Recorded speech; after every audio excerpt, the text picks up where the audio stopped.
Guys, good morning. Dito po tayo sa ating mini farm. So yan, saging guys. Nahinuga na siya guys. Tayo dyan sa pots. May malunggay, may saging. May talbos ng kamuti. Ayan. May malunggay. May mga okra. May tanglad. Mayroong kalabasa.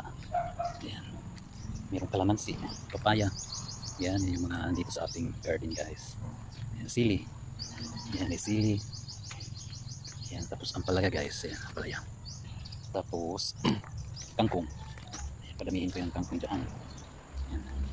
Ito may puno ng mangga. Ayan, puno ng mangga. Yan, ito may radish or labanos. Yan.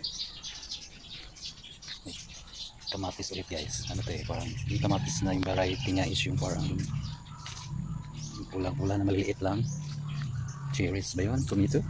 Cherry tomato? Ayun ko ano ba yan? Basta, yan yun eh. Ayan, may okra na. Ayan, okra natin, paano na? Pa-expired na. So, may mga bunga pa rin siya guys. Tinanggalan natin dahon kasi ano eh, mulubot na, sira na.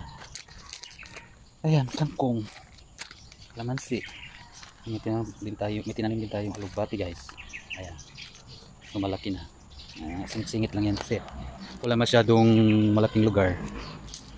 Ayan, ito may ampalaya. Ito may mga bunga na. Ayan, medyo malaki-laki na yung mga bunga niya guys. Ang dami sana kaso lang inuod siya guys. So ito, sana dito uori, sana makakalaki. Mudako ba? Ayan, dako na siya. Malapit na yung harvest. Ito may balayan tayo na extension ng ampalaya. Ayan, kasi kinukulang yung ating balayan eh. Ayan, sa ilalim may okra. Ayan, okra. Yung mga bunga niya ng ampalaya, binabalot natin yung plastic para hindi uuring guys. Ayan. Ito yung kapaligiran niya guys. So, ayan. Ito may kumilo buongon guys. So, ayan yung mga bunga guys. Ito ang palaya guys. Ayan. Dami sana kaso lang inuot. Kaya pinagbabalot ko na ng plastic. Ito may talong din tayo. Ka-harvest lang kahapon. Ito na lang yung mga natira, yung mga maliliit-liit. Ayan guys. Ito guys, daming bunga niya guys. Ito pinag-abunuhan ko ng mga organic fertilizer, yung swamp ba yun? Tsaka bitsin guys, bitsinan ko rin ito at least once a month. Ang daming bunga kaya ganun siya ngayon pagkaabuno. Yan, madaming bunga. May sibuyas dahon, pag anong mataba kalilipat lang sana eh, malaki kung ano niya dahon niya. Ayan, inaabunuhan din ito ng organic. Ito naman guys, pipino. Ayan, pipino. Ito naman ang ginawa kong balayan niya guys. Ayan.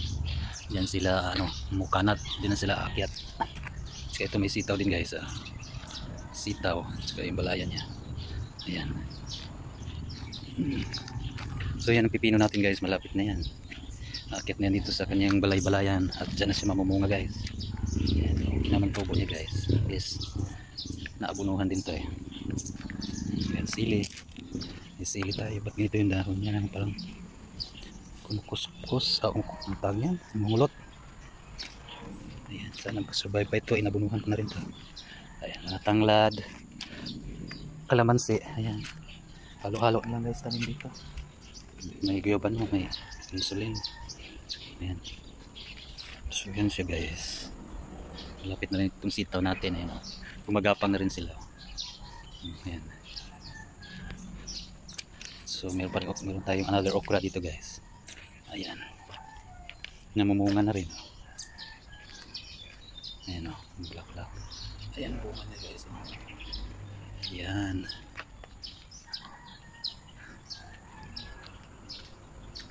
So yung mga tanim natin dito sa ating garden. Ayan, may luya, may okra, may alugbati, may kamatis. Ayan guys. So dito kamatis ulit guys. Cherry tomato. Ayan, matanim natin. Buong guys. Guys. Ayan. So, yan lang.